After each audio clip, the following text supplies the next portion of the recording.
Welcome to the Japa Talks, your one-stop shop for all things migration. I'm Joke. On the podcast, we bring you real, raw, relatable experiences of immigrant journeys, life in the diaspora. Our aim is simple. Let's navigate the murky waters of Japa together.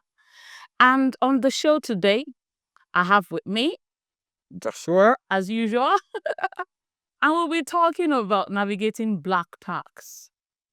Joshua, what is black tax?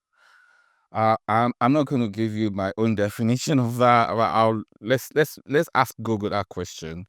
So Google says black tax is a term that originated in South Africa and refers to money that black workers, especially professionals and other higher income earners, give to their parents, siblings, and other family members, often out of obligation or a deeply ingrained sense of family responsibility.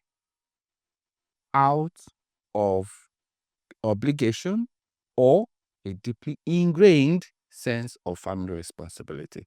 So, black tax Is in short, is money that you send home, and you don't have to be in South Africa to send it. So apparently, it originated from there, but was adopted globally. It's got global. There's brown tax for Latinos, so it's gone global, right? But the bottom line is you're African, and you have to send this money back home to this side. And I'm sure people, who live in diaspora can relate with this. If you live in diaspora, you've received a call, a text from a friend, a family member, an acquaintance, asking you for money for something that isn't necessarily your business. Sometimes it's your business.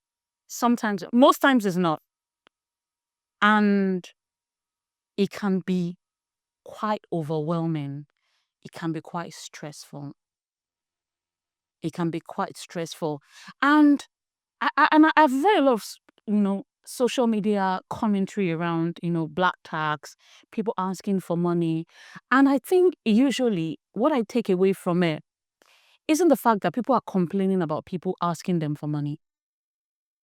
It's the sense of entitlement that I think comes with it that a lot of people seem to have a problem with. And I understand that sense of entitlement because I've lived it. I've lived it. Yeah. Did you? I was the one that had the sense of entitlement. So that's what I mean by I've lived it. I'll tell you a story. When I was I must have been around my part 2 in the university. My uncle, who was in the US at the time, was coming home. His daughter was getting married in Nigeria, and they were all coming home. I remember, telling everybody on my block, get ready for the rain of dollars in Mozambique, that my uncle is coming from the US and I'm going home. I packed the lightest bag because I was like, when I'm coming US, like my handbag will be full. All these bags will be full with gifts and stuff.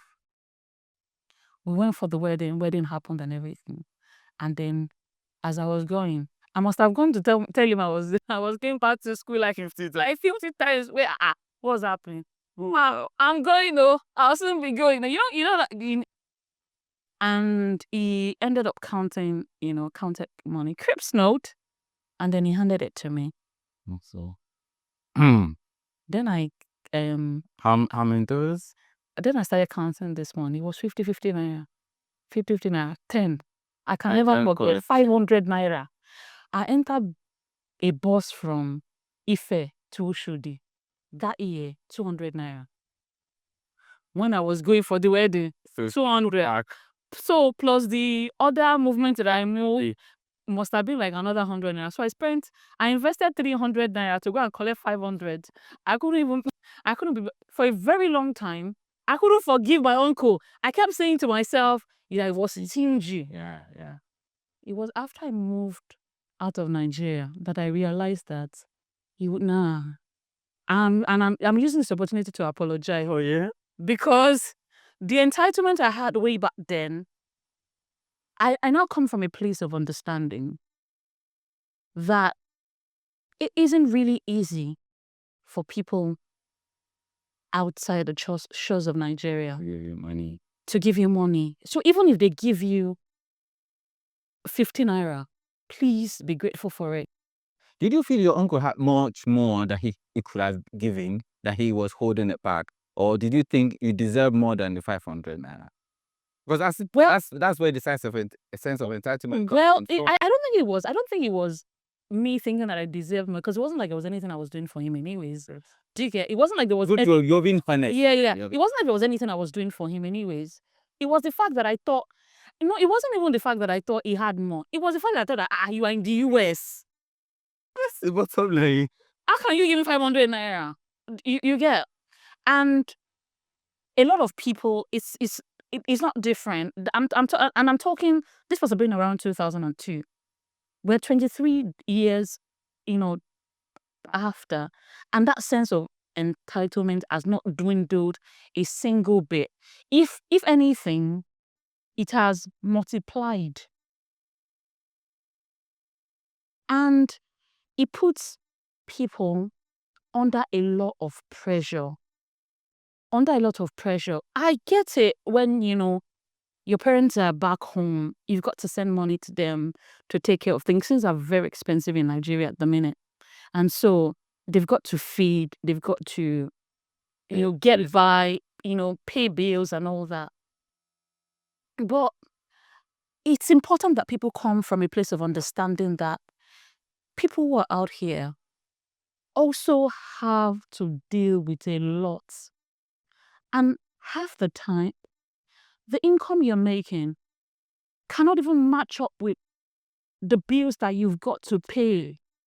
It's quite a long list, and they're not bills you can, if you're owing somebody money, I keep saying, if you're owing somebody money in Nigeria, you can run. You cannot run when you're owing council tax. You cannot run when you've not paid your water bills. You're back to Lagos. You can't run when you've not paid electricity bills. There you go. You can't, as in, these bills are bills you cannot run from. And they're constant every month. Every month, at least in Nigeria, you get to pay a yearly rent. So before you see your landlord is the next year, every month, and you can't get out of it. So let me ask you, Joshua, what has the experience been like with black tax? Because it appears to me that nobody seems nobody. It seems like you're immune actually. No, absolutely not. And plethora of examples. So many stories I've heard. The personal examples. I can't sit down here and tell you till the end of the day different stories I've heard and different examples that have happened to me. And there are some of them that I find very striking. There was a friend of mine who posted just a random picture of your birthday, your daughter's birthday today. Just posted a picture of the birthday girl and said, "God bless you, blah blah blah, bless you as a father," and all that. And then a family friend, some distant cousin somewhere, just gets under your comment section and says, "Please, God bless you as you're celebrating today. And please remember us too. Our family, our children, my own children that have not eaten." These are people that you're not related with. You don't owe them anything. Now, take that aside. Look at that one is just basically using his children, right? Look at somebody else. Just personally, someone wants to celebrate birthday. It's not like a milestone. It's not like you want to be like you're 50, you're 40, you're 50, you're 70, you're 80. Just like a random, you're 28, you're 34, 30. Just a random number. Online, we just drop you a message on WhatsApp, on social media, and then he comes and say, "Oh, my birthday is tomorrow. Are you not going to give me money to, I need to invite my friends to party?" I'm like, excuse you. I don't post pictures on social media at all. Any Post. As in, if maybe once in a really, really long time, because it's very easy for people to assume that you are balling, and people that will assume, okay. Even if you post, let's take picture of yourself. The moment they know that you're living in the UK, you're outside. Even if you go to Ghana, okay. I'm not being false, and I can tell you that thousands of people, hundreds of millions of people that have that kind of experience. They will bombard you with messages. And I've seen videos or of people, living in diaspora on social media, like complaining. I remember running into a video of this guy who was in a bus. He must have been really, really angry. And he said that, like, he can't even imagine it. His friend, called him up and was like that it's going to be his birthday. He should send money for them to celebrate back home. Like, no, it's not the guy's birthday. It's this other guy's birthday. As in, like I'm not even going to be at the birthday. Why do I have to be the one to send you money? And why do you have to even do a birthday if you cannot afford it? No. The birthday is not for him, Mo. It's for him to go and lavish your money with his friends. Yeah, that's what I'm saying. As in, like, why must it be somebody else that pays for it?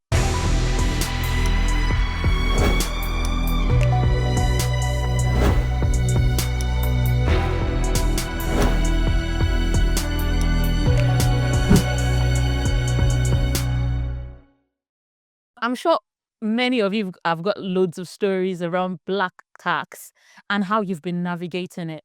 Please do share with us. We'd like to learn a thing or two from you. Definitely. Go to our page on YouTube, subscribe, and leave your comments. And also, you can follow us on Instagram, Facebook, and X at the Japa Talks. Join the conversation and let's learn from you how to navigate the black tax. So basically, Joke, the bottom line and the reality is that most of the people pressuring you for money because you live abroad, they are way better off than you are, because I mean, it's assumed that you are in the UK, you have money, you're plucking money everywhere. £1 is equivalent to 2,000 naira, so you have money. Yeah, I completely agree with what you've said. I think is the fact that people don't, they don't do the maths correctly, and it's very easy for you to get, stuck in that. It's a misconception. Because if you don't understand how it works, you will have a house in Lagos. You had a house in Nigeria before you came here. It was your house. You had cars, okay? I know you very well. I had cars. I didn't go to get them on credit. Who wants to sell cars? I ordered cars from the US. Yeah. But here, who wants to sell cars? The car I'm driving, it's not fully paid. Mm-hmm. The house is on mortgage. I have to pay every month. Yeah. That's minus other bills, electricity, gas, the food I must pay every week. Every week they go grocery shopping. All those things you can get them, free in Nigeria, or you guide them once and it becomes yours. If I get I'm using the best phone, and somebody says, "Oh, your phone is you're using an iPhone 16e. You're using Samsung." I said, "Listen, you can approach a shop here and get that phone and then pay for it in the next 3 years." And that brings me to the point of, being careful about the kind of picture that we paint, because like I said earlier, I know that you really are not really living your life. Why should you really care what people think? But that's the fact. You put yourself under undue pressure. You want to take a picture. You're standing next to your Porsche car that you are still paying for. Yeah, it's my car. And it's my name. That's all. The debits that goes out of the account, it goes from my account. Porsche, Joshua, and wow. And they're asking you for money. You now send them £100. £100? How can you send them £100 when you're driving Porsche? Okay. At the end of the month, the debits that goes out of the account, whose account does it go out from? And so how do you want to be explaining that one now? Oh, well, maybe when they get to the level of that you got to, then you realize that your uncle did not shortchange you by giving you 500 naira. So 20 years ago. It's because you really cannot explain that thing. It's just a misconception. People they'll go to any length to bombard you with messages, even when you explain that you don't have this free money. What's the best way to deal with it? Because people will keep assuming that you have, and they will keep requesting. Okay, there are different ways to handle it. And I'm not going to play the only know it, as we say. My own way is different from your way. All right. Sometimes, you tend to grow into some things, and at some point you get pushed to the wall. Your approach will differ at that point. All right. At some point, for some people, I was still, carrying on. These are families, these are extended families. We've known each other for years. I can still squeeze this, I can squeeze. At some point, I couldn't squeeze some anymore. And I had to do the math myself that, listen, I can't go broke for you. Because if you continue like that, I'm going to go broke. I'm going to have debits you would not be able that I cannot make no. ends meet. You know what? I started using my block button very well. My WhatsApp button is you call me with this. That's a bit harsh. It's not harsh. It's just one decision. There are some that you don't even read at all. There are some you ghost them. I said there are different ways. Really, it might sound funny, but it doesn't mean that I'm not being responsible to some family. I have got family back home that I still send manage and send things to, and they're very, very appreciative. Yeah. No, there are some that these are just free flow requests that just want to pressure me, and I'm not gonna let you box me into a corner that I don't belong. I'll box you. I will block you. It's even how I think it's even the emotional blackmail that people come with, as in like, oh, the children have not eaten. Your children have not. Let's just for Nigeria. Let's just start pray. The children have not gone to. And I'm like, hey, go ahead and learn to it. Yeah, my children are here with me. And they're black. And they're going to a free school. I'm not paying school fees.